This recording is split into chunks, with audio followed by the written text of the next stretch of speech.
All right, good evening. We're going to call this meeting to order. Madam Clerk, would you please start with the roll call?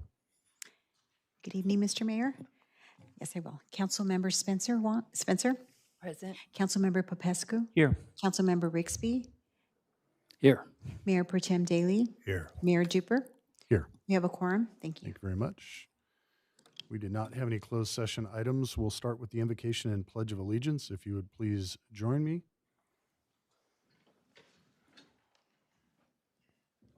Please bow your heads. Dear Father in heaven, thank you for bringing us here tonight to discuss important matters of our community. Please watch over and guide us as we make decisions important for everyone involved.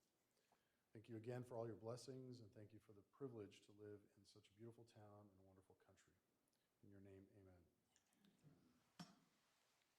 You would join me in saluting our flag. I pledge allegiance to the flag of the United States of America and to the republic for which it stands, one nation under God, indivisible, with liberty and justice for all.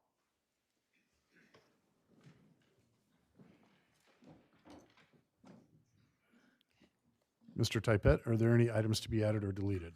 No, sir. All right. Madam Clerk, are there any speaker slips for public participation?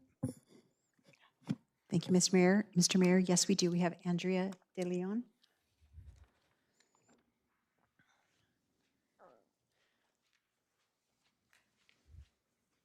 Hello, good evening, Mayor and Council. I just wanted to bring to your attention a very special presentation for next week's luncheon on March 4th at 11:30 a.m. over at Holiday Inn Express. We will have an opportunity to hear from a land market expert. And so Mr. Doug Juritzma will address us on some topics of land development. Sure would love to see you all participate and come and hear what the predictions are as we go into the year. So, thank you. Thank you very much. Any other speakers for non-agendized items? All right, seeing none, we will deal with conflicts of interest if they come up. We'll move on to Section 2, our scheduled agenda items, beginning with 2A. Mr. City Manager. Yes, thank you, Mr. Mayor. This item is in connection with the initiative petition entitled the Loma Essential City Services Measure. As indicated in the agenda report, in December, the proponent of this initiative petition submitted the notice of intent to circulate petition and asked that the city attorney, myself, prepare a title and summary. That was prepared and transmitted to the proponent.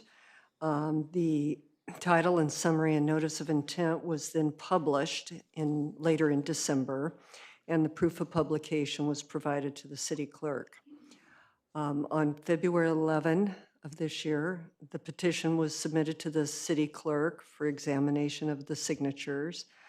She reviewed the petition, determined that what the number of registered voters was that had been reported by the county elections official, and that the minimum number of signatures had been received, accepted the petition for filing, and filed the petition with the registrar of voters to verify the signatures.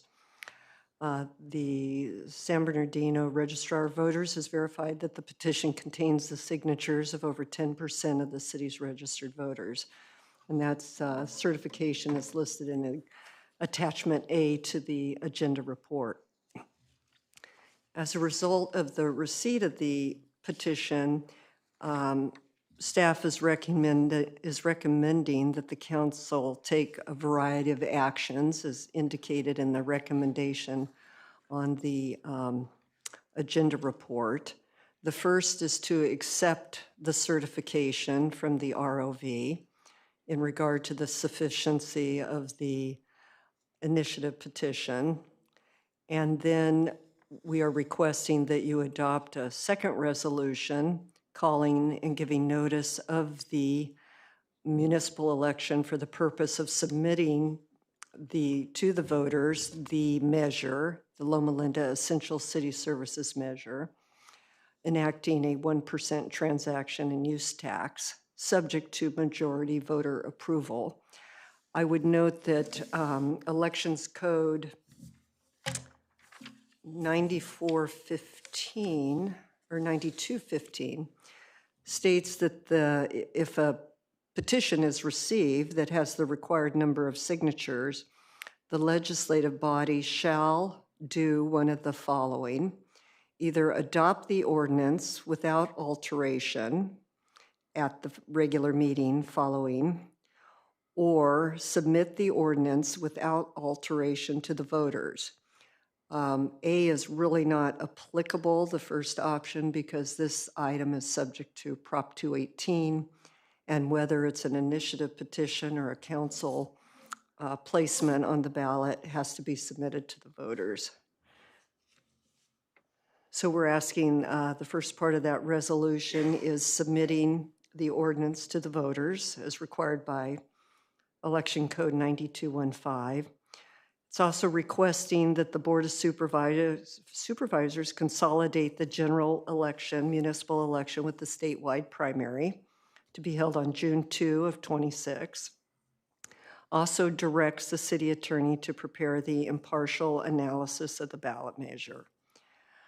The third item before you is to consider whether the council wants to submit an argument against the ballot initiative. So we would need a determination by the council on that item.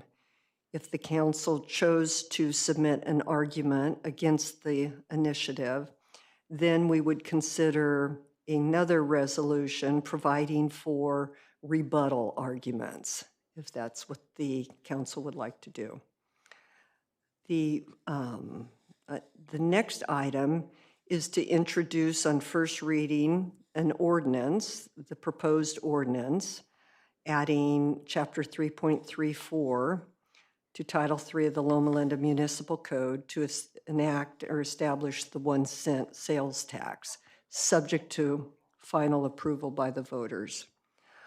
And then a final action is to approve the supplemental appropriation of $50,000 from the general fund reserves to fund the sales tax. That concludes my report at this time. If the council has any questions, I'd be happy to answer any. Yes, sir. Can't get my butt. So you said the $50,000 is to fund the sales tax? The general election, I'm sorry. How much does the general election cost? I thought if it's wrapped into the election, it's no significant cost. In the past, it's been about $10,000 to. That's the information best calculated by staff. I don't know. But what specifically are we paying for? It was that was a estimate from the registry, the ROV office. Okay. I had submitted a request for the cost to place the measure on the ballot for June 2nd, and that was the cost, the estimated cost to place the measure on the ballot that they provided to me. It just seems triple what they used to charge. Perhaps it's a high estimate.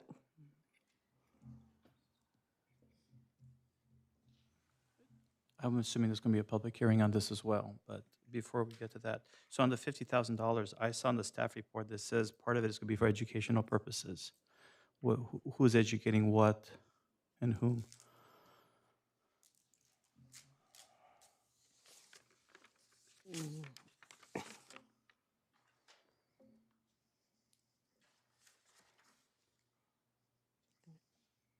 No, there would be no educational expenses in connection with this. So nothing's going to be sent out by the city, on behalf of the city? No, no. Well, not with that 50,000. Yeah, not with that 50,000 she's requesting. That does not include educational purposes. That is what the ROV said for the filing. That was the estimate given to staff by the ROV to conduct the election. Okay.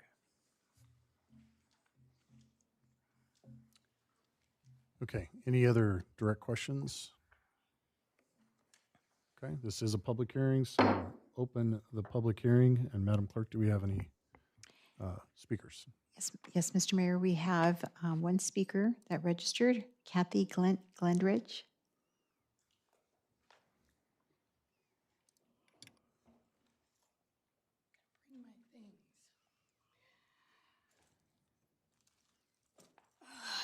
And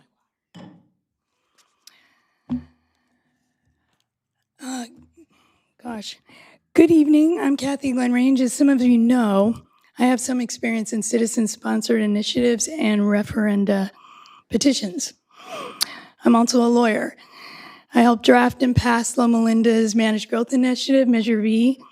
I also helped draft and qualify for the ballot the referenda petitions on the two largest housing projects in Loma Linda's history. I helped successfully defend those petitions from developer lawsuits all the way to the Court of Appeal. We won those lawsuits because our petitions did comply with the code. It's my understanding the city spent about $250,000 on its portion of defending against the developer lawsuits. Measure V is now part of the code, and the council ultimately reversed those two housing projects. I was born and raised in Loma Linda. I own property in the city and the city's sphere of influence. I've spent countless hours talking with Loma Linda residents, and I believe I have a pretty good idea with what many of the residents want for the city. With that in mind, I'm here to point out that on the face of the petition, the Loma Linda Essential City Services measure obviously does not comply with the statutory requirements of the Elections Code.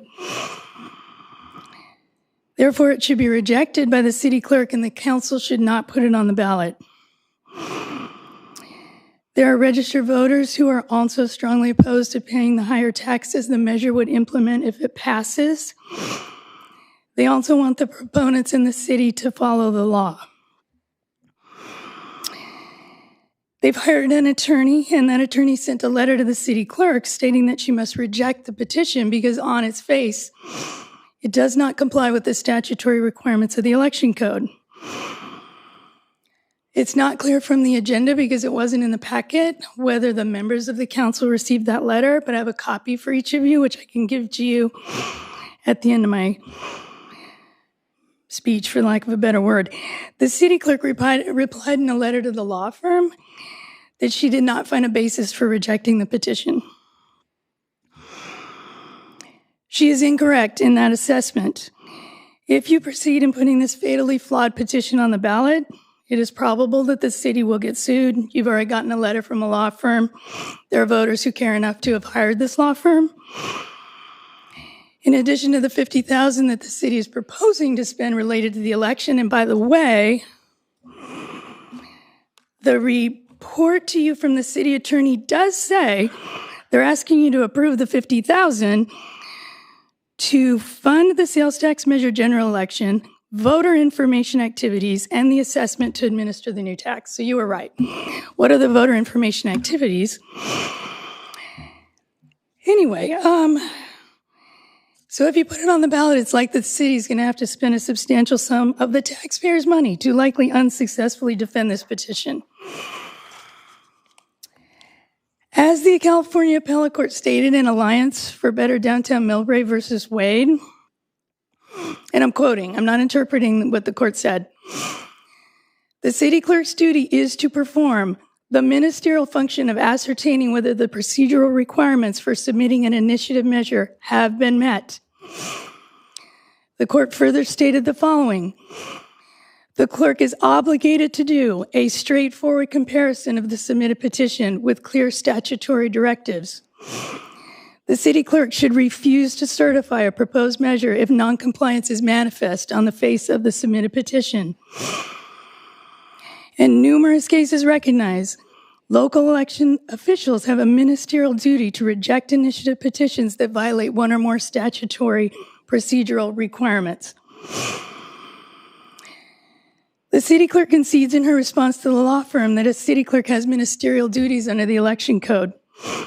She said she reviewed the firm's letter, the statutory provisions cited, and the petition as submitted, but she didn't find a basis to reject the petition. This is an incorrect conclusion and is contrary to governing case law because, as the law firm pointed out, the Loma Linda Essential City Services measure on its face fails to comply with the statutory requirements of the code in several ways. First, and I'm quoting, Elections Code Section 9203B requires the person proposing the measure shall place upon each section of the petition above the text of the proposed measure and across the top of each page of the petition on which signatures are to appear, the ballot title and summary prepared by the city attorney.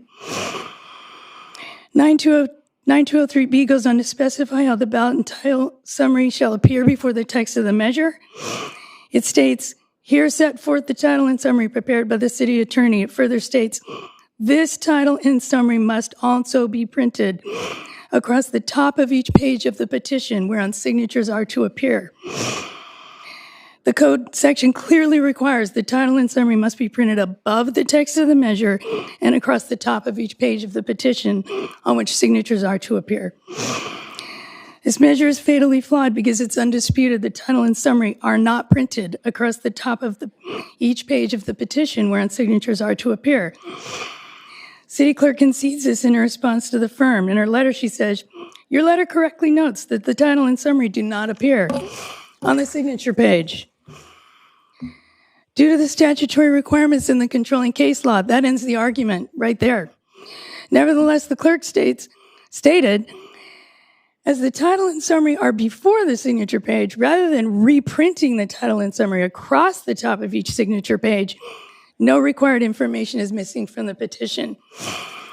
This is incorrect and in violation of the clear statutory requirements because the code clearly states, again, the title and summary must also be printed across the top of each page of the petition wherein signatures are to appear.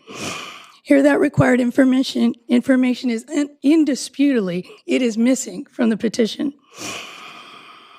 The appellate court in Alliance directly considered this issue and what the legislature intended by requiring that the title and summary must also be printed across the top of each page of the petition whereon signatures are to appear. In that case, every signature page contained the title and summary on the front, along with spaces for 3 signatures, and then spaces for 7 signatures in the circulator's declaration on the back. In that case, the city clerk refused to certify the petition because she determined it violated state law. Her primary reason given was it did not include the title and summary on the front and the back of every signature page. So she was a lot stricter than the clerk here in Loma Linda. The Alliance Court first stated 9203B requires this title and summary must be printed across the top of each page of the initiative petition where signatures are to appear. The court further stated, in other words, every single petition signature page must include the title and summary of the proposed measure. The court stated what we must decide is whether each page means each side of a sheet of paper or each sheet of paper. The court concluded, this is a quote, the legislature intended to require only that a proposed measure's title and summary be printed on every sheet containing signatures, not every side of each sheet of paper containing signatures. The court noted that the title and summary reprint requirement, and that's what it is, it's a reprint requirement, it serves 2 related purposes. Primarily, it reduces the risk that the voters will be misled when asked to sign a petition to qualify a measure by making them available a neutral explanation of the measure. Secondarily, it allows the election officials to verify after the fact that the signers had the neutral explanation of the measure available to them when they signed. And it prevents signatures from being submitted in support of a measure different than the one for which they were procured. The court concluded, quote, the sensible and correct interpretation of Section 9203B requires that the title and summary of a proposed measure be reprinted on every sheet of paper on which signatures in support of the measure appear. Because the petition and alliance complied with that requirement by reprinting the title and summary on the front of every signature page, the court concluded the clerk erred when she refused to certify the petition. With the petition before you, it is undisputed. The title and summary are not reprinted on the signature pages. This violates the clear statutory requirement and the governing case law. The purposes of the title and summary reprint requirement were also not served. That is to say, it increased the risk that voters were misled when asked to sign the petition to qualify the proposed measure for the ballot, because a neutral explanation of the measure was not on the signature page. And election officials were unable to verify after the fact that the signers had the neutral explanation of the measure available to them when they signed. On this ground alone, the petition is fatally flawed. The clerk should reject it and the council should not put it on the ballot. The petition is also flawed because it fails to comply with the statutory requirements of Section 9201 and 9020 of the Elections Code. 9201 provides in part, the first page of each section shall contain the title of the petition and the text of the measure. It is undisputed, and the clerk conceded in her letter. The first page of each section does not contain the text of the measure. Rather, the text of the measure begins on page 2. Section 9201 also provides, the petition shall be designated in the manner set forth in Section 9020. 9020 provides in part, the signature page must include the following text on a separate horizontal line below the signer's printed name and above the signer's signature. Do not sign unless you've seen the official top funder sheet and its month is still valid. With this measure, that required language was printed below the signer's printed name, but not above the signer's signature. Obviously, the requirement to print it above the signer's signature intends that the potential signer read the statement prior to signing the petition. Because that requirement was not met, that purpose was not served either. 9020 further states, the text do not sign unless shall be in all capitals in boldface. The other text shall be capitalized as shown and shall not be in boldface. With this petition, that other text was not capitalized as shown, and it was in boldface, contrary to the code's requirement. As the above quoted code sections show, when it comes to the content and format of initiative petitions, particularly in the instances applicable here, the legislature used mandatory words like shall and must in providing what the content and formatting must be. It's not enough to include some of the required provisions in whatever format a proponent chooses. Proponents are required to comply with the statutory requirements of the code, and the clerk has a duty to reject the petition if they don't.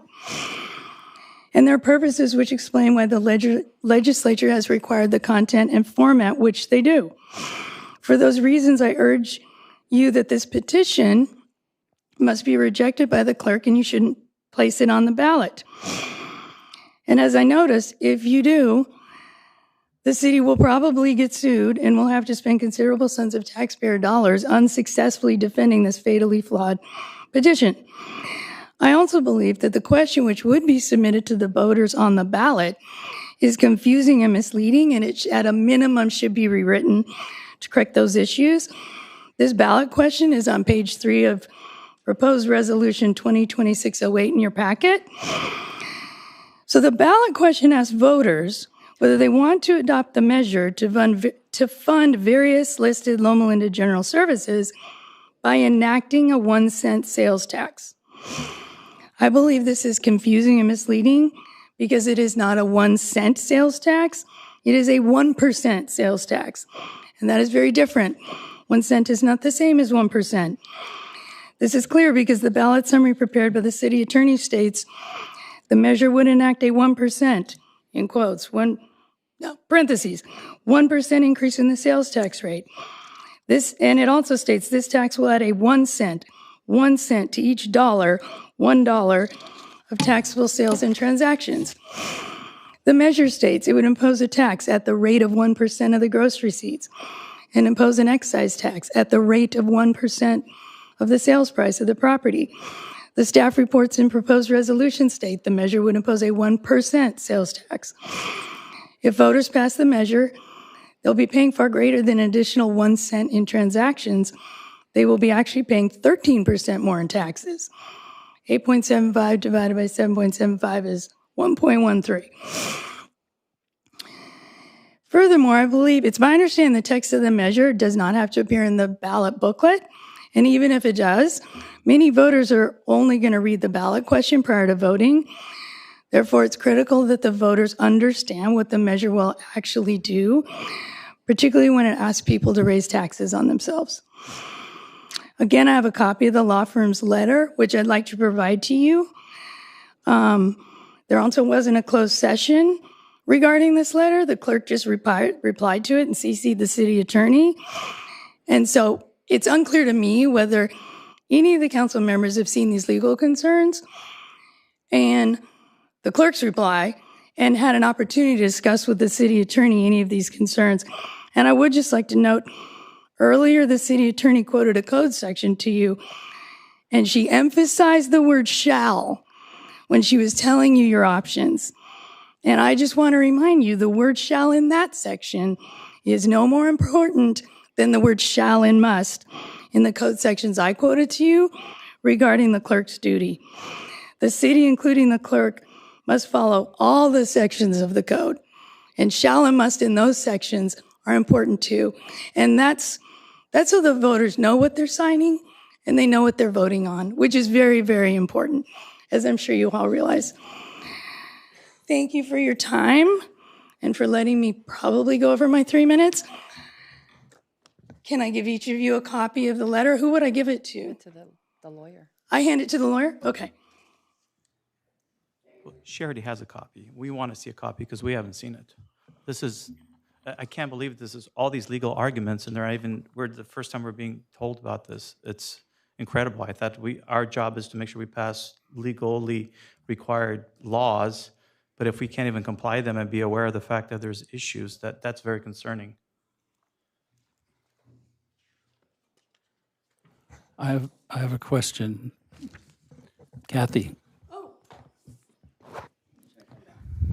You said at the beginning of your speech that we have a ministerial, that the city clerk has a ministerial duty to reject a defective petition, and that we have a ministerial duty to reject it and not put it on the ballot.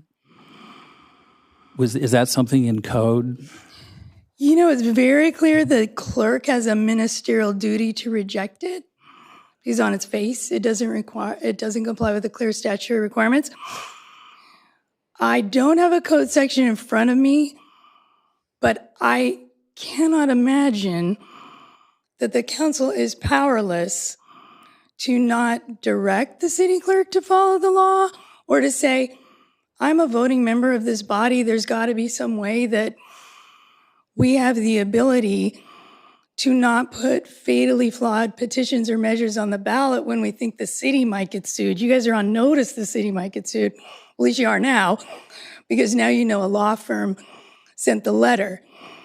I could do some research and probably follow it, but what I would say is if the clerk could just approve it and put it on the ballot herself, it wouldn't be in front of you tonight to make a decision. There's got to be some basis where the council has the ability to require the city and the clerk to follow the law. Or at the least, well, you're not going to vote for it because you would like to discuss all these legal issues with the city attorney. I mean, one of the staff reports does urge you guys to accept the sufficiency, the registrar's letter as to the sufficiency of the petition. So I don't know why you would be required to accept the clerk's decision that the petition complies with the statute when it clearly doesn't. So. All right, Madam Clerk, do we have any other speakers? No, Mr. Mayor, we do not. Okay. Anyone from the audience wishing to speak on this item? May we have time to read the letter?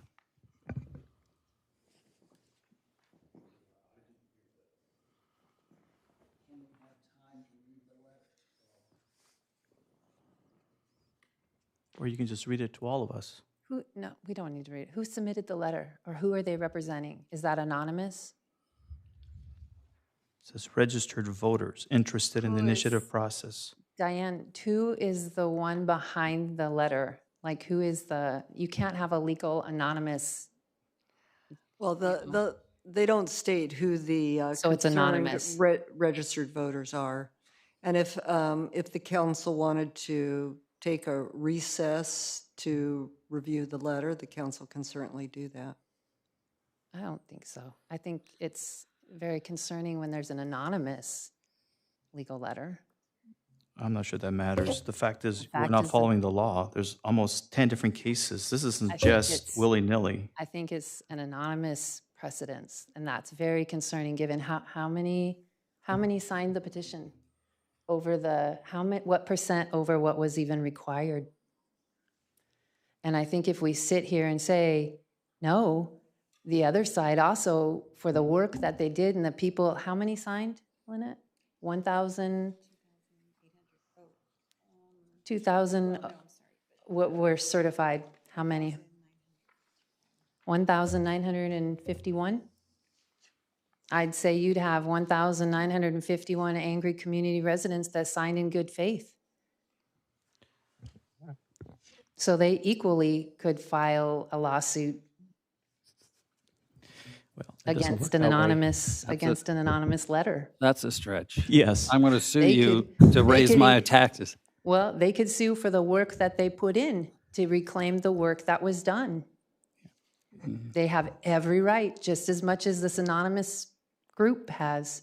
Well, everybody has a right. I mean, clearly, we actually have a fiduciary duty. Believe it or not, if the council majority changes the next election, this may be hard for you to believe, a new majority can actually sue the old council members individually for failing to do their jobs. It's hard to believe, but it's happened actually in other cities. So everybody can sue for different reasons. Whether they'll win or not, it's a different issue. I think the bigger issue here is, are we doing something that's going to put the city in jeopardy? And I think it's very clear from Kathy made a very compelling argument that there's multiple issues. And I actually happened to look at this myself, and I found other issues that we won't even discuss here. I didn't even get into the signature portion. I was shocked to see that there's so many issues just from the simple signature process. Diane, can we get a reading of who submitted this? Is there a way to confirm that the law firm who submitted? No, I don't think they have to disclose who their clients are. Are you sure? For a legal like this to submit, but. Well, eventually, if they follow a Yeah, lawsuit. it will They become have very to. public. I think they have to submit.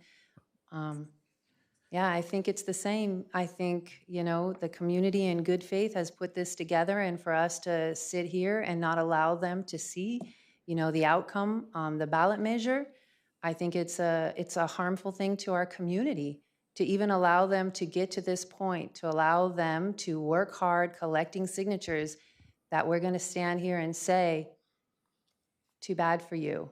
I mean, shame on us. Shame on us for letting them do the work and doing this.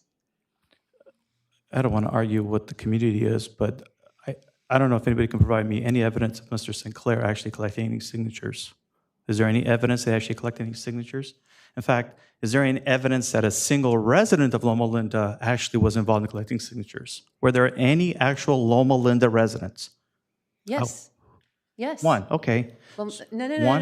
How many? Why One, did- two? Okay, so There's a two. whole team of people that he had going and But collecting. were they Loma Linda residents? Yes. Who's collecting isn't important. Well, it is important because you keep saying the it's- community, and if you have one or two people collecting signatures out of a town of 25,000, who are the other people collecting signatures? This is not a citizens initiative. It's a one or two people's initiative with a bunch of other folks helping out that happen to work for the city, city employees. Disagree. Well- we can agree to disagree, and But I that's think not the that's like point. semantics. I All think right, it is the hold on, point. Hold on, one person at a time. And we can disagree about that, correct. I think what's in front of us is, do we have a legal obligation to make sure we follow laws, regardless of how many people decided to work really hard at it? A lot of people work really hard and don't do a good job. It's unfortunate, but That's why we have laws and processes. Otherwise, anybody can just submit anything. I don't even want to get into the argument of whether this petition is really a general sales tax versus a special purpose tax. I've got dozens of calls, and I've seen it for myself, when nobody was even talked about, oh, we're going to add for a 1% sales tax. When you start specifically saying, I need to help a particular department, and I need your help with that department, and that person signs with that intent, that changes the threshold. I'm sorry, there's laws about that. Thank goodness there's laws. Otherwise, anybody can say anything to anybody, and people just sign, and we just pass things willy-nilly. We have a process in place. We have courts. We have lawyers and judges who can argue whether something was done legally right or not right. We happen to be in that position today, and everything that I've seen so far leads me to believe that we would be putting something on the ballot that's legally flawed. We will be sued. There's a good chance we will lose. It's unfortunate that we have to spend taxpayers' money because someone didn't do their job. But that's really what's going to boil down to. And it's unfortunate. We shouldn't be spending money to defend the fact that we're doing something illegal. It's almost like we're going to do something illegal, and then we're going to use taxpayers' money to defend ourselves, and there's a good chance we're probably going to lose. I've actually, when I saw this measure, I actually talked to a bunch of different lawyers from different cities, and they said, yeah, there's some serious issues here. It's a given. It's hard to believe that our legal counsel didn't see all these same issues. We're not going to litigate it here. We're going to litigate it in the court. And all the case law that it's clearly here gives me confidence that we're going to lose. And in the end, what do we get? More lawsuits, more legal fees, nothing to show for it. So whether we should have a sales tax increase or not, it's a different debate for a different forum. I've already expressed my view that we shouldn't. But if you're going to do it, you're going to do it right. Kathy made a very good point. I was involved in collecting signatures for a referendum and initiative. We hired top-notch lawyers that gave us really good advice, and made sure we did it right. On top of that, the other side sued. We had another set of lawyers. We appealed, and we won the second time. And guess what? They got to pay all of our legal fees. And that's what's unfortunate about this. We're going to end up spending a lot of money to defend this, and then we're going to end up paying the other side legal fees. And maybe the first trial court may decide against us. If the other side's appeal, it's going to go to the next court. We might even get to a point where this thing gets on the ballot, and we still fight it. When it's all said and done, it can be invalidated, and we're going to spend $1 million in legal fees, and nothing gets accomplished. I don't think we should put the city in further fiscal jeopardy by fighting over something that's clearly a violation of the law. And there's no way I would, in good conscience, want to put myself in the position to put the city to spend more money on legal fees. Okay. Any other comments? I think Rhonda was next. Yes. No, the amount of effort and the work that people have put in good faith and preparing with the city clerk and the city attorney, I think, in fact, I think Amy's going to speak, but it was, well over even the required numbers of what was needed. So I think the city has spoken. The research firm that we hired to even evaluate if a community would want the tax clearly showed, and this was even before the signatures, the research firm we hired was the one that prepared everything and even showed overwhelming 60% in each of the districts. My district actually had the lowest of a 61% or something like that, but every district had a support of 60% for a 1% sales tax. Yes. Thank you so much for allowing me to speak. I don't want to tangent off of it, but Councilperson Popescu, you seem very passionate about this issue and that you've done a lot of research to look into the different measures and you've taken a lot of phone calls. Have you put that same energy into solving the budget problem? Oh, yeah. I voted against it because we're clearly not going the wrong directions. Well, what Taking solutions? more money out of my pocket to help for things that doesn't help the city? No, trust me. I'm in the minority, and I've done everything I could to balance that budget, and I can't. Well, in your council election statement, you said you brought millions of dollars of funding into the city. would you be willing to put millions of dollars of the funding that you found in previous years so we don't even have to have this discussion? Because you said in your statement that you said you brought in millions of dollars of funding. I did. I stand by that, and to this day. And So I'm asking you to do it the proponents are going to again. bring millions of dollars by taxing people. The argument before us is, are we about to follow the law or not follow the law? It's very simple. We're not following the law. The majority may decide that, no, they're going to go along with whatever the city attorney believes, nothing to see here. It's real easy to make that statement when you don't have to put tens of thousands of dollars in legal fees, which is going to cost. This is not being, the people are not going to be spending lots of money trying to file the lawsuit.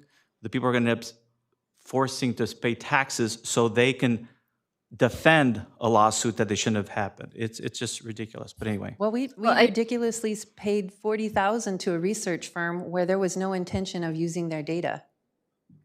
I can guarantee you that's flawed. In fact, Oh, the research firm was flawed. it was absolutely was flawed. I mean, Like, I'll take you back to statistics schools. There's a Oh, lot of questions you'll take they me to asked. statistics Yes. school. Okay. Yes. With It your was flawed. with your PhD in stats. Which actually adds to some of the arguments in this measure. Like, But that's a different That's discussion. that's a very. you'll Okay, take so a what I'm PhD hearing is there's professor. no other solution except be in deficit and look at potential cuts because you're opposed to the tax, which is understandable. Nobody wants to pay more. But there has been no other solutions brought up in council. I've come to every single meeting. No one has brought a solution other than the tax. So I would ask you as a citizen to come up with some solutions and present them to us because a lot of people have been asking, what will happen if we don't have the tax? And that question has never been answered. Thank you. The It solution, has. You haven't been listening. the solution is always the same. Live within your means. That's the solution. You don't have to get more revenue. You just spend. I guess my question to that would, how do you factor in the costs of everything that keep escalating? Yeah. And I mean that in all seriousness. In case you didn't know, in Hold on, let me. case you didn't notice at our mid-year review, the revenue escalated too. Okay. So as things get more and more expensive and we're not prepared for it, so the answer is we just keep reducing and reducing services. I'm curious. We haven't had to yet. Yes, we have.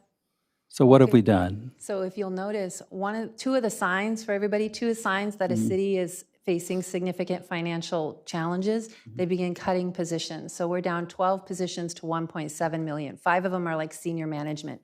Another strategy cities do when they have financial crises, you're No. going to watch, they'll start stripping the landscape and reducing the watering fees. So that's what you already see, cutting positions and stripping the landscape. Yeah, and you argue against efficiency every opportunity you get. Congratulations, you're very consistent. But those 12 positions you're talking about, they're new proposed positions. No, you haven't filled them back since 2008, many of them.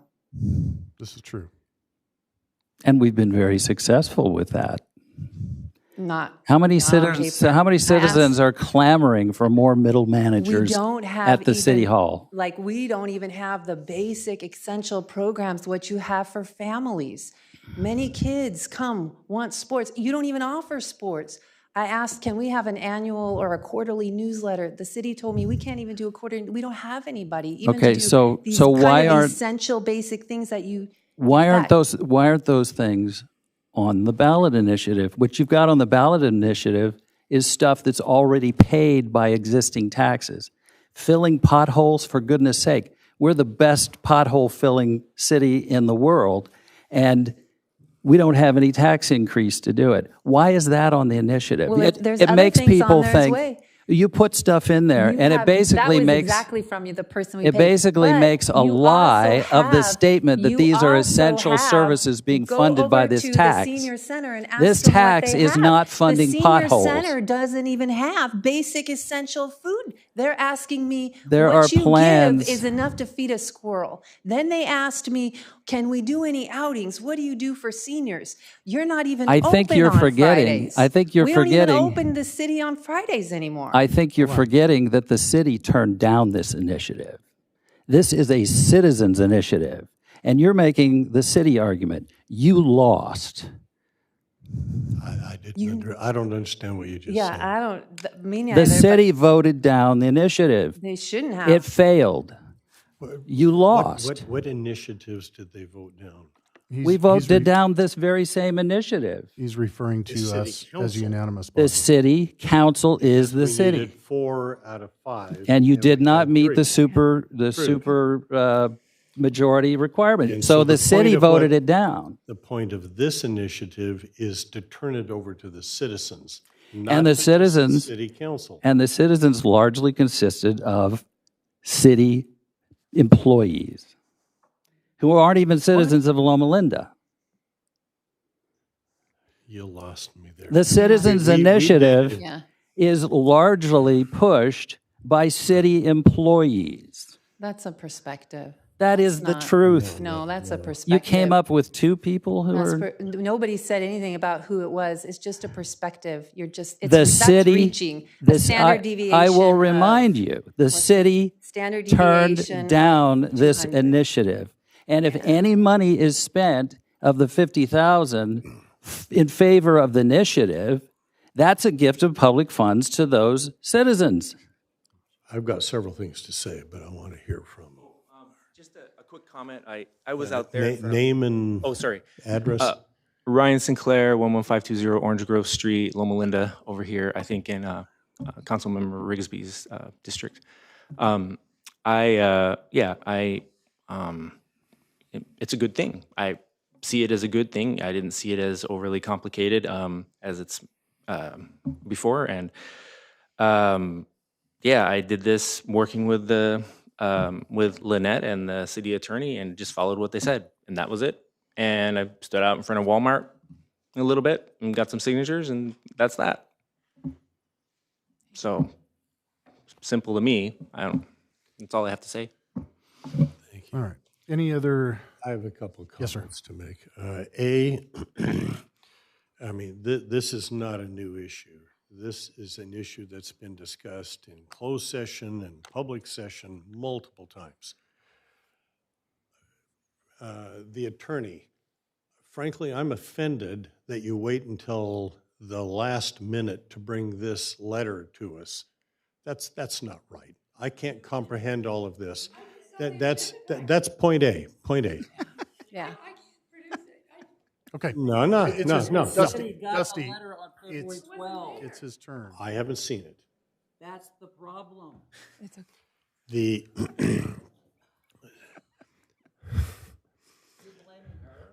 It's not my fault that the city attorney and the clerk do not Okay. forward letters to you. And that the other issue that I have with your presentation, which was lengthy and comprehensive, I'll give you credit for that. Most of what I heard, I got lost in some of the details, I'll acknowledge. But most of it sounded like formatting issues of headings and bold print and that kind of stuff. So I do agree with my colleague to my left that I need to read and study this a little more carefully. I think that there has been a goodwill effort that's been put forth by citizens within Loma Linda to make this work. And we can get buried every time in details. And I'm not sure where Councilman Popescu got his statistics degree or where he got his law degree, but I don't have a law degree. So I need to get some help on interpreting some of that stuff. I'm not as confident as he is. Statistically, we spent good money to hire a firm that does this kind of statistical studies. They did it, and trust me, I came in with skeptical lenses to assess the quality of the study that they did, how they sample, what kind of samples they did, how they achieved it, and so forth. They did a good job, and trust me, I have sat through many dissertations and other studies to assess the research methodology and statistical analysis. Now, Councilman Popescu and I had a conversation out in the parking lot after all of this, where his perception is any capable statistician can manipulate the data to achieve whatever the outcomes are that they want to achieve. I'm not going to say that's all wrong, but a capable statistician can see through that if they apply appropriate research methodology and statistical analysis. And I can't remember in detail what the outcome was, but my recollection is it was over 80% of the sample of Loma Linda residents were supportive of this. Yeah. But that wasn't enough. And from my perspective, given all of the details of formatting and so forth, the bottom line is let's turn it over, forget statistics and research methodology, turn it over to the voters and explain it in plain language and let them decide. And we're muddling around with things that are less important, and what is truly important is how do the voters feel about this? We are facing a budget deficit. That's true. It's also true that we have a general fund that we can draw from. Reserve, thank you. And, so now I think a fair argument is how much of our savings do we want to spend in order to meet our budget? What are the priorities that we want to pursue as an initiative in developing and growing our city? And where's that money going to come from? And so I think actually, to cut through all of the rest of this stuff, we're trying to decide, do we need more money to invest in our city, to invest in businesses, to sustain the infrastructure that we already have? And so I'm not an attorney. I can't argue the issues that you raised. But I think the bottom line is, what do we want to do for our city? We are short-staffed, have been for a long time. Is that sustainable? Is that in the best interest of the city or not? And I think that's what's important in my view. And I think a lot of the rest of this stuff is kind of, I hesitate to say legal issues are mumbo jumbo, but I get lost in it. And I am frustrated that I didn't know about all this stuff before, but I don't think that gets to the core issue. I think the core issue is, what do we want to do as a city council in terms of our future planning and priorities? I'm done. All right, my turn. Obviously, everybody has opinions. I see the lawyers taking notes. Basically, we have been told today from our own dais that we're going to get sued. I understand we all have differences of opinion, and when it gets to a point when people are willing to push that type of thing on a city that they represent, that's where I'm disappointed. We also got threatened that a future council may come back and get us down the road. Those types of tactics are not the way to influence or convince people one way or the other. We as a council did not put this together. A group of people, and you can argue however you want the merits of those people. Kathy, I love you, but you don't live in the city. You own property in the city, but you don't live here. But that's the same argument you're giving. Why? You understand? Stop. My turn. My turn. The point is, the argument is the people collecting, you collected tons of signatures for Measure V. Did you not? I did, and the firefighters collected tons of signatures for this measure, and you're not complaining about that. What I'm saying is I'm not complaining about what you did. Comparable. Because it's What I'm saying is Comparable. law is a practice, right? And so those are opinions. And I appreciate your opinions, and I've known you for a long time. All right? This is a matter, I truly believe, and I've said from the beginning, we should be allowing the voters to make a decision on this. And what comes is what comes, in my opinion. You know, that the realities are, I know where things are coming in terms of costs. I know what's happening around us. I know what other cities are doing. I know what the county is doing. I know what the state is doing. And as much as we may not like some of that stuff, it's the world we live in. And we are responsible for providing basic services to our residents. And I am hearing more and more and more complaints from people about the things that they perceive come from other cities they don't get here. So this is not an endorsement one way or the other. I have a personal preference as far as our council, but the question in front of us is whether or not we are going to accept this citizens initiative. I think the question is whether we agree that this is a legally processed initiative. If you believe that you're willing to take the risk and use taxpayers' fund to defend yourself, then that's your prerogative.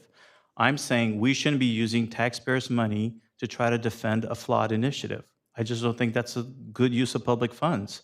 But you have a lot of money. You've got $8 million to hire all the lawyers you want to try to put this on the ballot.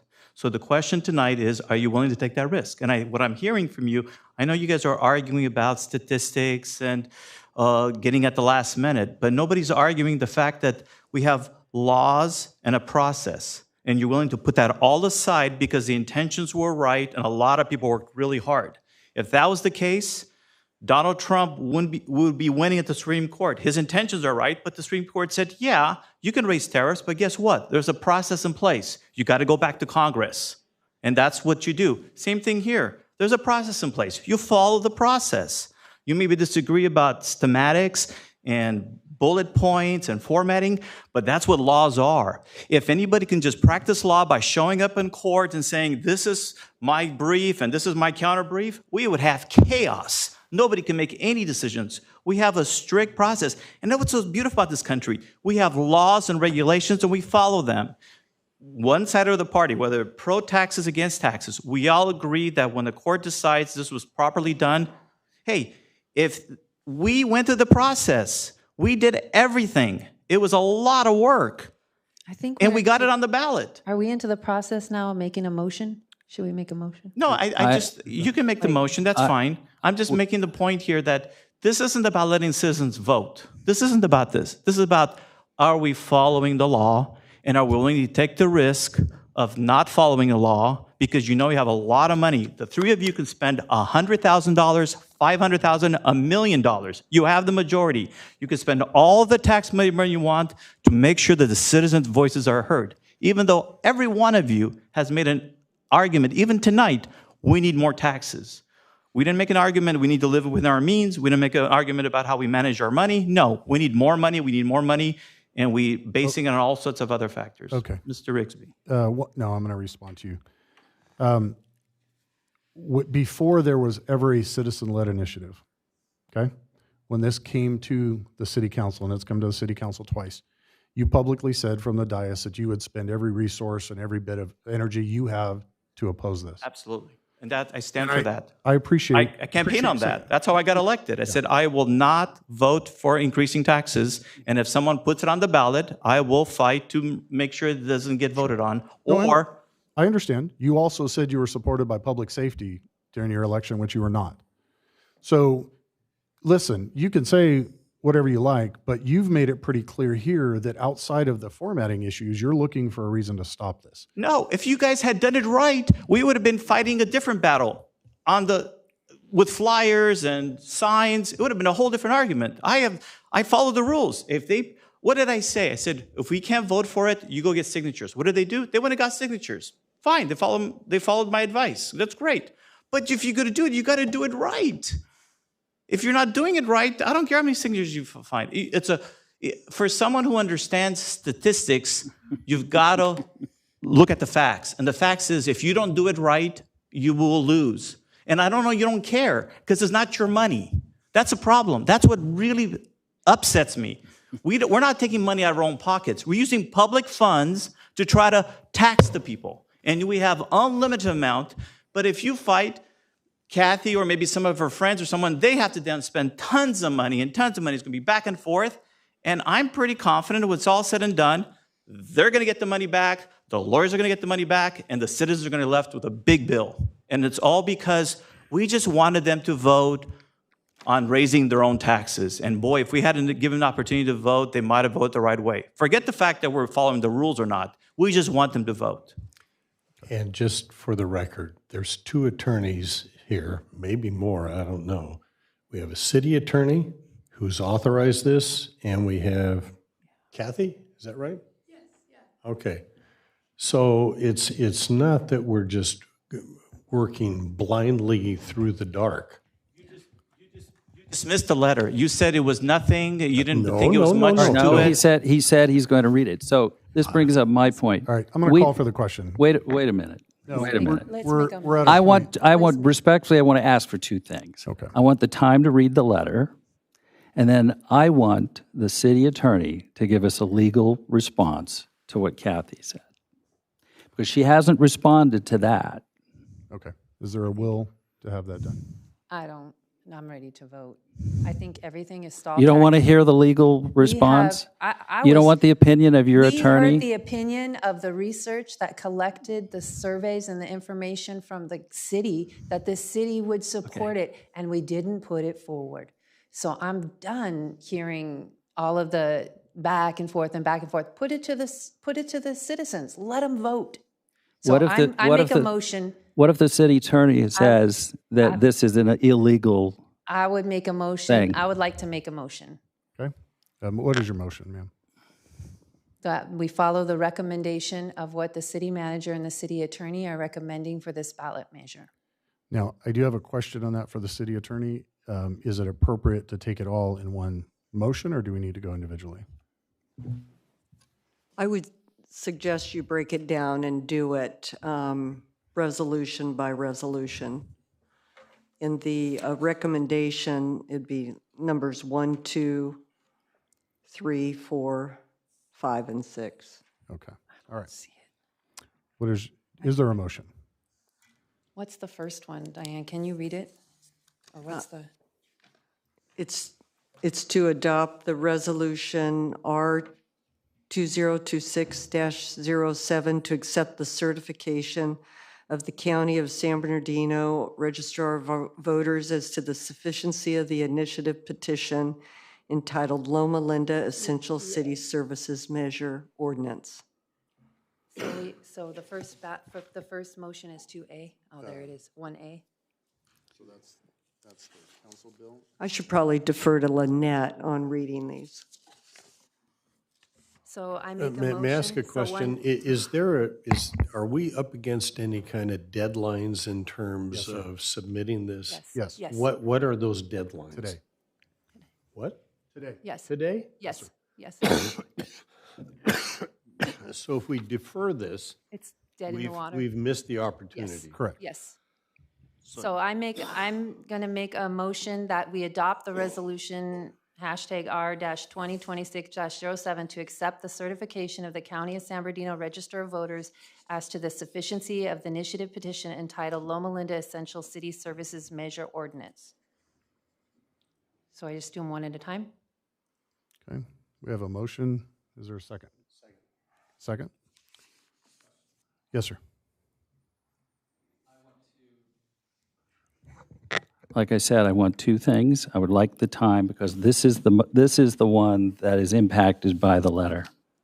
I want to read the letter, and then I want the city attorney to respond to the points made by Kathy Glendrange. Okay. Is there any support for that motion? Okay, seeing none, we'll call for the vote. It's not a motion. I don't see any support to do that. So you don't want to hear the city attorney's opinion on what she I have a said? motion on the floor. Yeah, we have a motion and a second. But it's a discussable motion. A motion and a second, then you discuss. Okay, well, you asked your question. I don't see any support for that, so. But then if we supported what you're suggesting, we essentially kill the bill. No, I just want I want to read the letter, and I want the city attorney's legal response to the legal questions brought up by Kathy. I'm not, Tonight. right now, Oh, okay. before we vote, because, I'm okay with because this is the motion. This is the one where the rubber hits the road. All the rest of them are, just follow. And I think if we had gotten this on the 12th, we might have had a different debate, and maybe it would have been closed session. But this is the first time we're seeing the letter. So I'd like to, I would say it doesn't change anything. All right. We It might not, We but- move forward with to me, it goes back to the research that we did, that, we had all the research, we heard all the bullet. It's just, to me, like treading water, not going anywhere. I have a motion on the floor.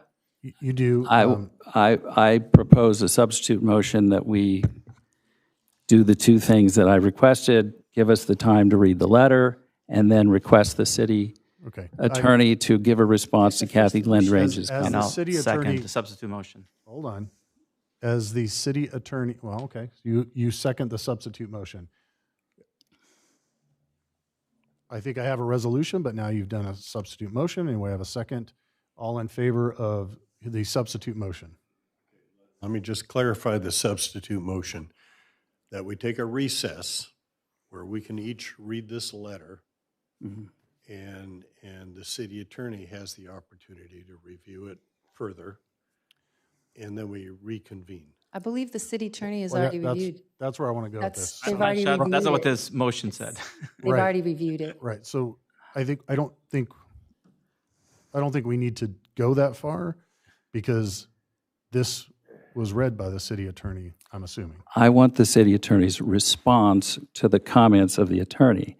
This is a rebuttal or whatever. I want to know what she thinks about what they So said. one thing, as somebody who actually does care about the city and whether or not we get sued or not, I'm going to ask that she's not get into legal debate, because we don't want to debate this. This is not a courtroom. But it may be appropriate to ask if there is an opinion on whether or not there is significant liability attached to this. We do ask that question for some time. I think it's, Well, did we vote on the substitute motion? All right, are we going to vote on the substitute motion?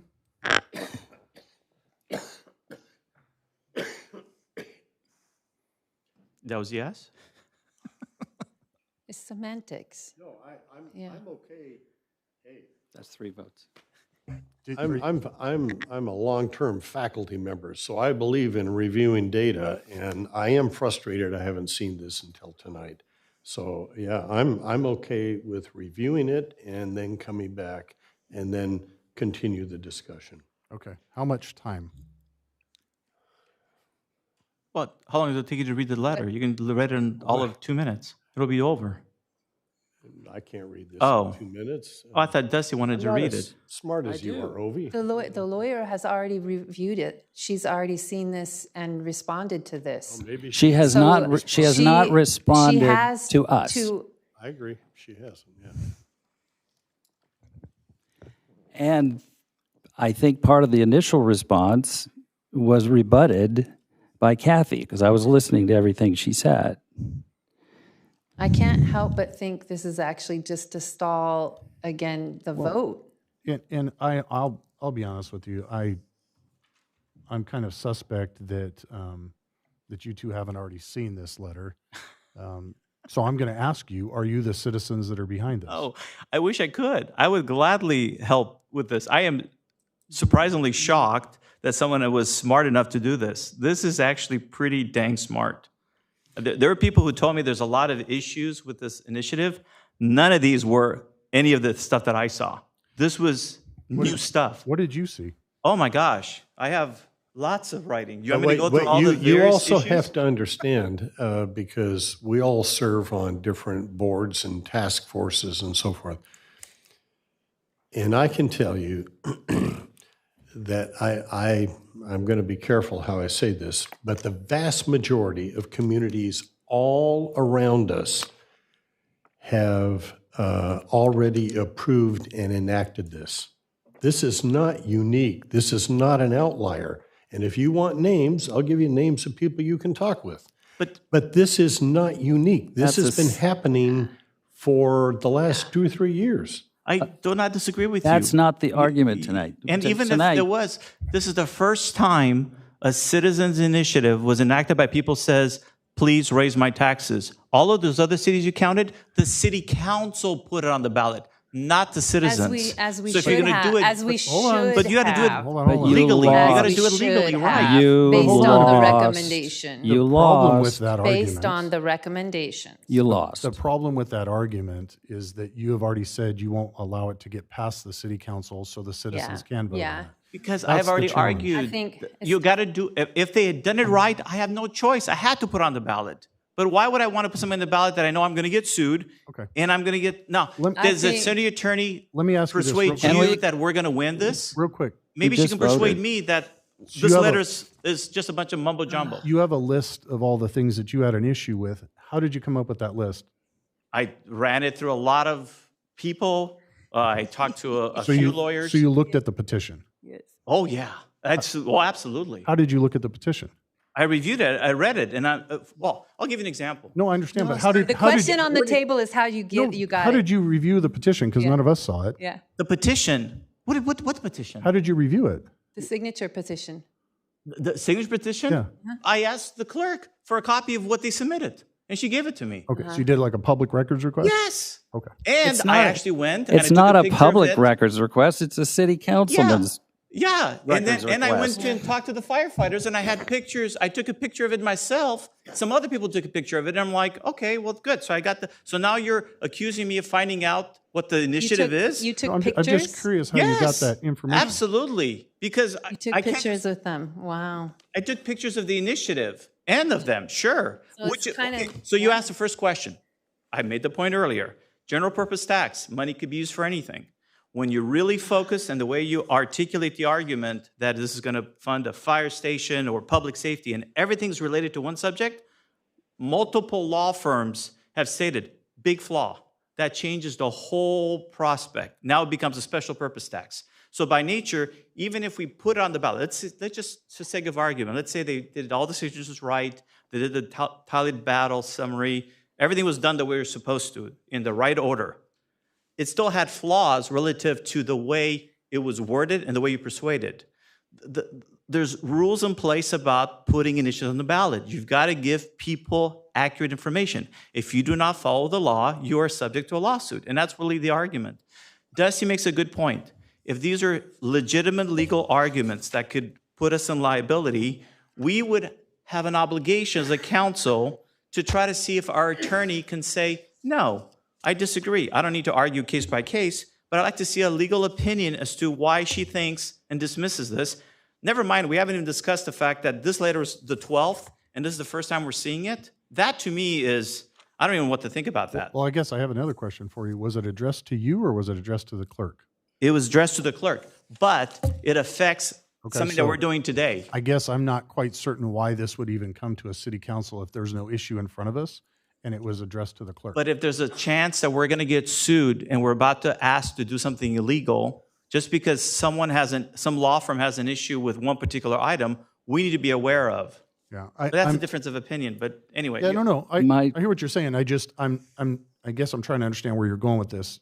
If it was people don't address to the council when they say you're doing something illegal. They usually, it could be a person, it could be a department head, it could be a city manager, it could be the attorney, it could be anywhere. That's not the point. We have an obligation to make sure we follow the laws. And if there's a concern that we're not following the laws, we should at least be notified, hey, you guys are notice. You're about to do something. So there was As far as Dusty was concerned, he thought we automatically had to approve this. He just thought it was a ministerial. No, it's not. Obviously, we have a choice if we think we're going to be in jeopardy. Okay, thank you.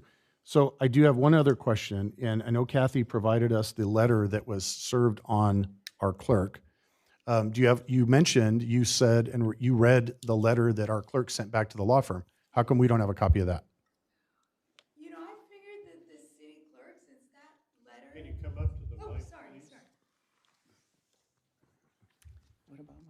I figured that that letter, which came from the city clerk and she CC'd the city attorney, that since she works for the city and, should report to you guys, that she would have provided that letter to you. That's a city letter.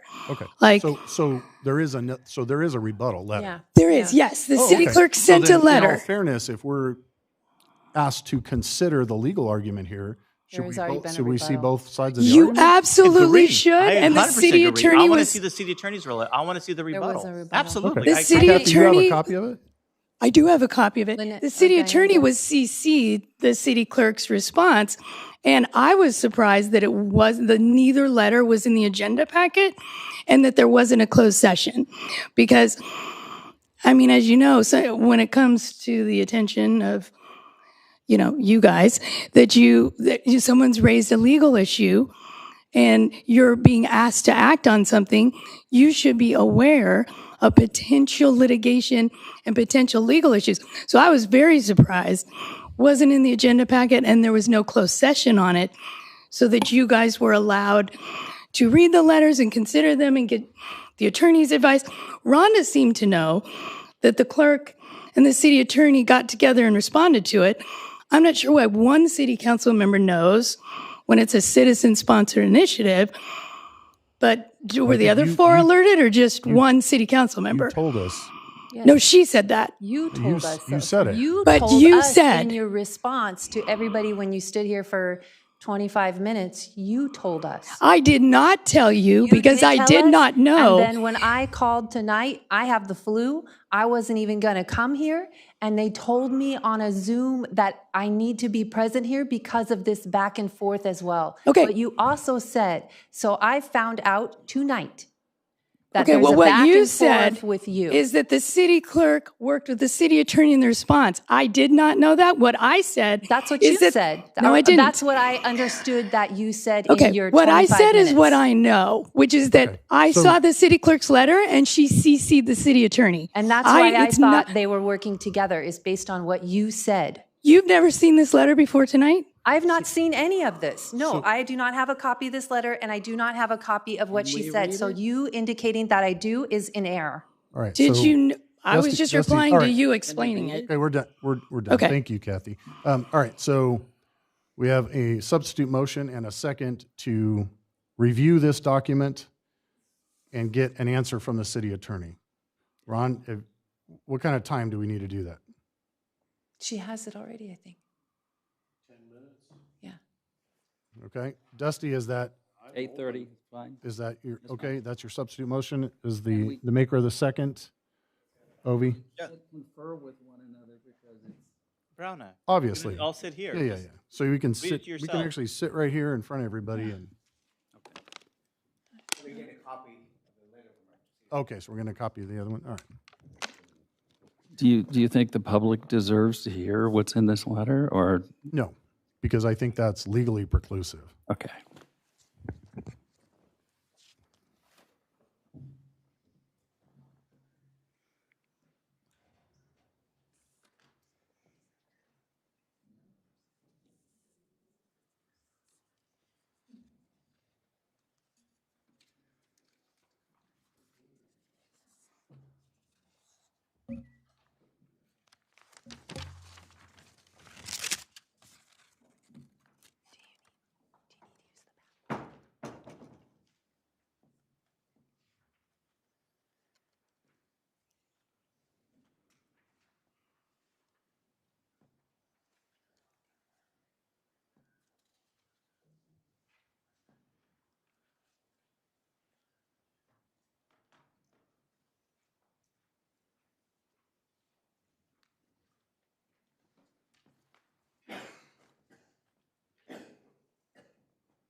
All right. Everybody good? 8:30? 8:31, actually. Okay, so part one was to give us time to read the documents, and then part two was to get, I guess, a summary from our attorney. A response. A response. Okay. So you have before you the response from the city clerk. And that document is a document I also reviewed and discussed with the city clerk. So if we look at that, as it notes, in regard to Election Code Section 9203B, the law firm's letter is correct that the title and summary do not appear on the signature page. However, each petition section included the full title and summary that I prepared and the complete text of the proposed ordinance. So the position is that it's more, no required information was missing. It's just where it was placed in the petition. In regard to Election Code Section 9201, the first page of each petition includes the title of the petition and the notice of the intent, but the ordinance text follows on the second page. So there are some technical issues there. But California courts has indicated, again, I'm looking at the clerk's letter on page 2, California courts have long recognized that the initiative power is one of the most precious rights reserved to the people and must be jealously guarded. Any doubt as to the exercise of that power is resolved in favor of the voters. Courts have consistently cautioned public officials against interfering with the initiative process except where clearly authorized by law.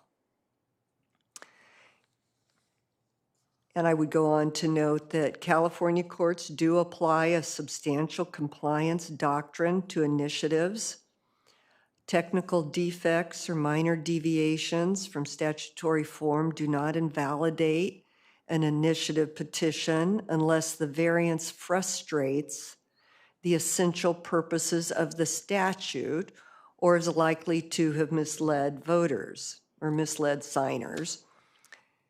In this particular case, the title and summary, the notice of intent, and the full text of the proposed ordinance were included in the petition sections. There's no indication that the signers were deprived of substantive information concerning the measure's purpose or effect. So yes, there are some technical nonconformities, I guess we would say. However, there is the doctrine of substantial compliance, and all the required components were in the petition.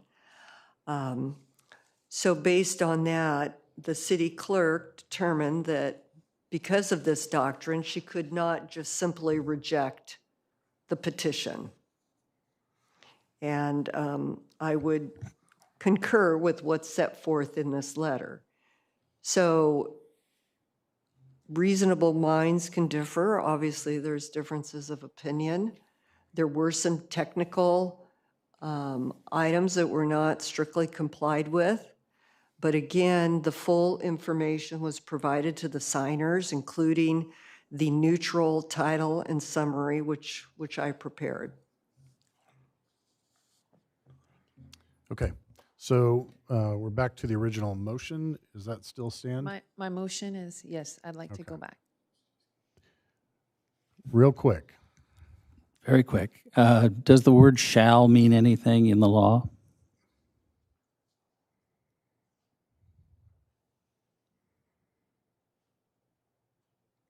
Is that rhetorical? I think.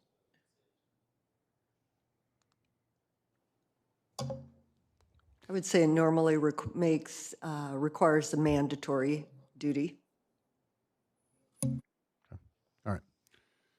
I You're put the still motion at back. your Yeah. original motion. Dr. Daly, a second? Okay. Madam Clerk, we'll take for a the vote. vote on item number 1.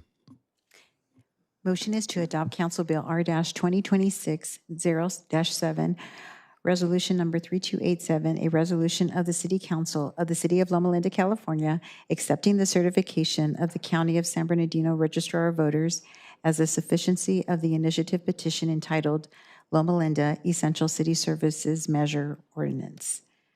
I will take your vote, please.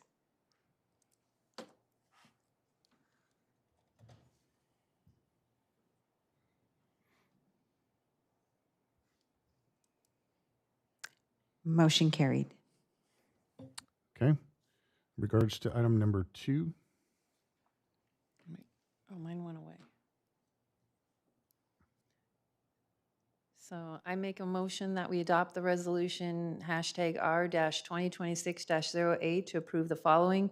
A, pursuant to Elections Code 9215, call and give notice of a general municipal election for the purpose of submitting to the city's qualified voters a Loma Linda Essential City Services Measure, which enacts a general purpose 1% in parentheses 1 cent transactions in parentheses sales and use tax measure subject to majority voter approval. And request the Board of Supervisors of the County of San Bernardino to consolidate the general municipal election with the statewide primary election to be held on Tuesday, June 2nd, 2026, and to provide and set the rules for the filing of arguments for and against the measure and rebuttal arguments, direct the city attorney to prepare the impartial analysis of the ballot measure, and provide for other election matters as required by law. okay, do we have a second? Second, Madam Clerk. Point of, just a question. Yes, sir. Was that the second dash on the agenda, or was that a consolidation of multiple lines? No, I think that was number 2, and the city attorney said we should consolidate them 1 through Okay. 6. Okay. Yeah, 1 through 6. Sorry, I have it up So over keep here. going, keep reading? No, you. Oh. I think you encompassed A through E, correct? Yeah. Okay. Is that what you understood, Ron? Okay. A through E. Yeah, 2A through E. I'm seeing dashes, not letters. I don't know where you're getting E. On the staff report? What, I don't. Do you have the staff report No, I on got your staff monitor? report in front of me. I don't know what you guys are talking about. I'm reading the agenda. Yeah, I'm going back the agenda, not the staff report. The agenda is what we approve, not staff reports. Right. Right. So yes, and she's got the agenda up on her screen. This is what you read from right here, right? Mm-hmm. 2A Yep, through E, that's what I and have. then, We all have that in front of us. There's no dashes there. All right, Madam Clerk.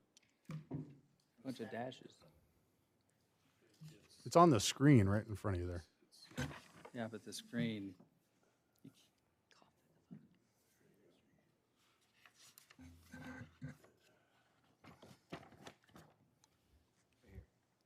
Yeah, it's the same as the second dash.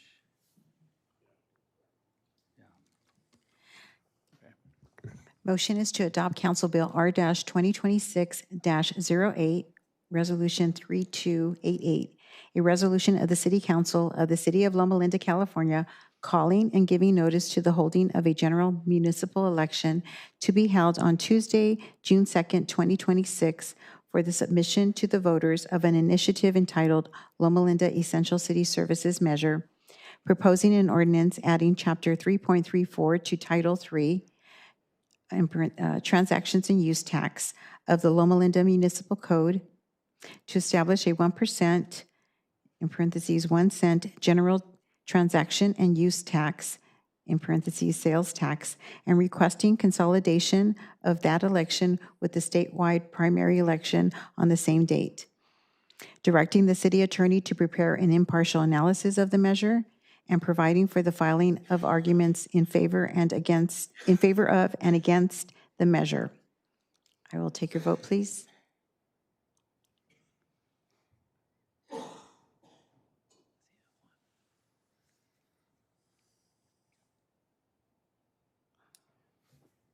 Why was arguments in favor and against consolidated on this vote? Because I'm in favor of that, but I'm opposed to everything else.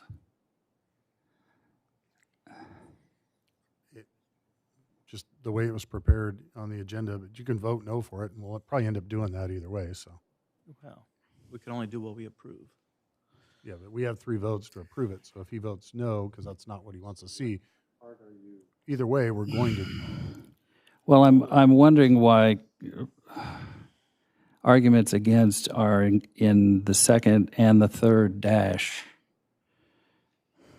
But there's Whatever, let's just go ahead. You There's guys, so no, many I- flaws I- in this process. You guys have no idea. Okay, There's a process, and you're gonna be, okay, fine. they should hire you as a consultant next time. There should be a rebuttal argument. Is that what you're saying? No, we cannot. do no, that. what I'm saying You're is, getting mired around in the staff report. all I said is I want to vote in favor of pro and con arguments, but I don't want to vote in favor of all the rest of the stuff I'm not on that even sure motion. we have the illegal ability to do that.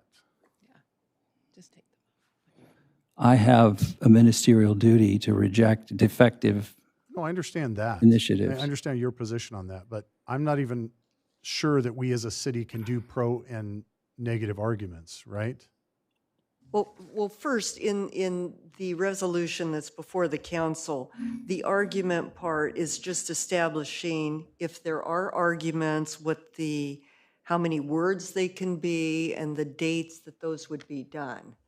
Okay, That's all that's in the one that's that's fine. before the court, before the court, That's before the fine. council now. You're elevating Yeah. us. Because I don't want my no vote on this to be construed as I don't want to have an absence of nays and, pros and cons. Right. Yeah. Well, it's all included in the one resolution. Okay. All right. So you voted no. That's cool. Motion carried. All right. Do we have a motion for number 3?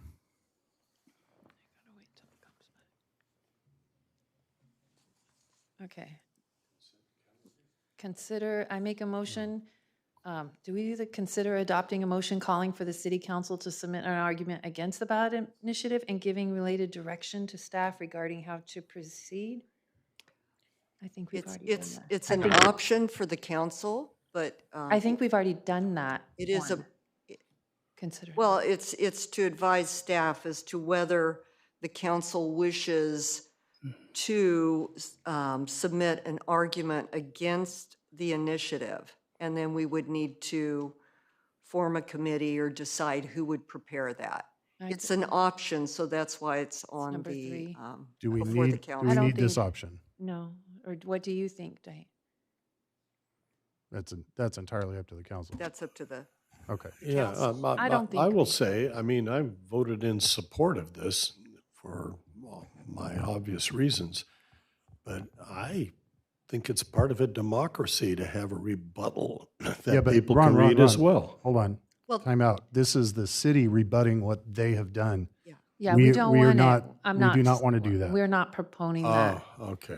You understand? So, Because you're in favor of what they've done, not against yes, it. yes, yes. Yeah. So I'd say. Just make sure here, clear. Ovi. I I'm make a helping you. motion for number 4, Council Bill Ron, hashtag you're welcome to join us. R-2026-09. What's this one? Consider adopting a resolution allowing, do we allow rebuttal arguments? if the council, don't think we- if the council does not choose to submit an argument And against that the goes with 3. initiative, Yeah. then there's really no need for rebuttal. Okay, then So- then the next motion is Council Bill hashtag 0-2026-03, introduce on first reading and set the second reading to March 10, 2026, to adopt an ordinance adding Chapter 3.34 to Title 3, open paren, transaction and use tax, close paren, of the Loma Linda Municipal Code to establish a 1%, open paren, 1 cent, close paren, general transaction and use tax, open paren, sales tax, close paren, subject to final approval by the voters at the June 2nd, 2026 election.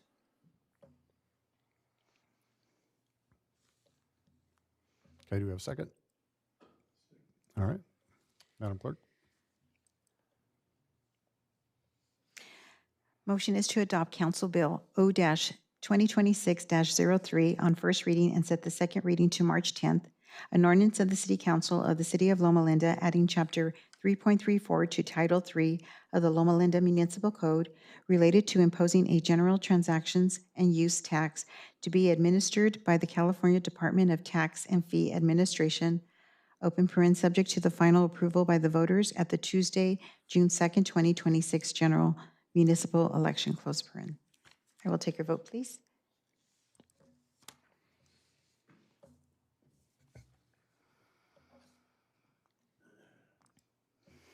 Motion carried.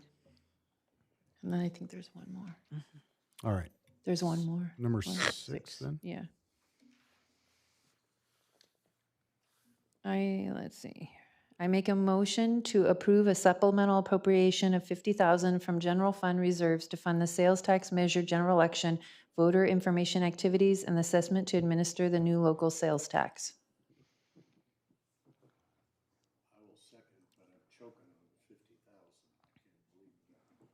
You're going to do a lot of propaganda with that, so it's okay. If I might make a note, because Sonia is not here, but she's watching the meeting.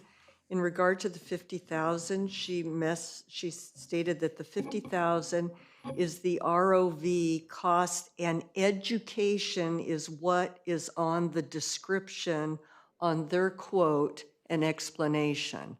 So that came from the ROV. That's not coming from city staff. Never mind, we are approving what I think is use of public funds for a private initiative, which is flawed. But anyway, those are things that you're not allowed to do. Mr. Duper threatened jail when we wanted to vote on the hospital because we had a conflict, but yet we have no problem spending taxpayers' money to promote a private initiative. That's using taxpayers' money. People get in trouble for that. I'm just telling you. I mean, you're in law enforcement. That's why DA goes after people, council members who tape each other and other people. I mean, back to your other argument about suing, I wasn't threatening sue. I made it real clear that law allows councils to do some really crazy things. It just so happens in the city of Montclair, a council member did something the rest of the council wasn't happy with. They end up settling, and what did the city do? They end up suing the council members to recoup their costs. The mayor can talk, our attorney can talk about it. She represents that same city. So it's very possible that a council could do that. There's no way I would ever do that. But the point being is that we have a fiduciary duty to make sure that taxpayers' money is paid wisely and following the law. If we don't follow the law, then I don't know what we're here for. But for sure, this is a major breach of legal protocol of using taxpayers' money to find a tax increase that's not even done by the initiative, by the citizens. Thank you. Following the law is not checking boxes. And judges, no. OV. And judges throughout the country interpret the law and apply it. And I believe that the intentions of this initiative are honorable and upstanding and not nefarious in any way. I'm not worried. I'm not afraid of the law. I embrace it. So what happens if you end up finding out that you're wrong and you shouldn't have put this on the ballot? You don't care because it's not your money. All right, stop. It's taxpayers' money. We are not going to litigate this anymore. We're done. We have a motion and a second. Yeah. The vote. No, we're done. Look, I'm not the one who tied up all this stuff on frivolity. I have an actual question. Can we leave it to council member comments? No, it needs to be decided. I just want to clarify that the voter information activities referenced are not a sales campaign for the initiative. It's just funding the registrar of voters to tell voters how to vote. Yes. It came from the ROV, and that's the way Okay. it was phrased. That's all I wanted to clarify. Motion is to approve a supplemental appropriation of $50,000 from general fund reserves to fund the sales tax measure, general election voter information activities, and the assessment to administer the new local sales tax. Please vote.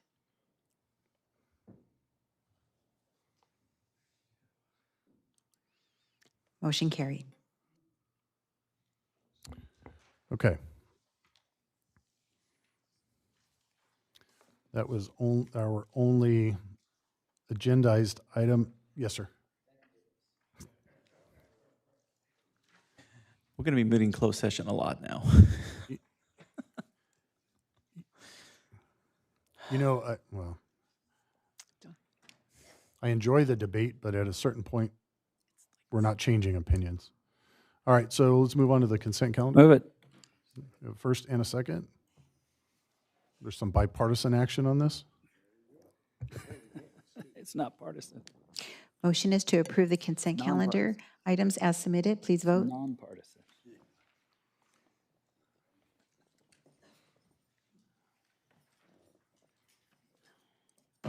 Motion carried. Thank you. All right, thank you very much. Do we have any reports of council members? Nothing? Reports of officers? No, sir. Okay. I do have one thing. Yes, ma'am. You have a flyer in front of you of a joint workshop. Yes. It's going to be a joint meeting between the Planning Commission and the City Council. So that will be on March 4th. So a special agenda will be prepared for this regarding the University Village project. And this is all virtual, or do we have a physical? We're going to do it in the council chambers. We'll be in the council chambers. Okay. Just for everybody out there. All right. We're adjourned. Thank you guys very much.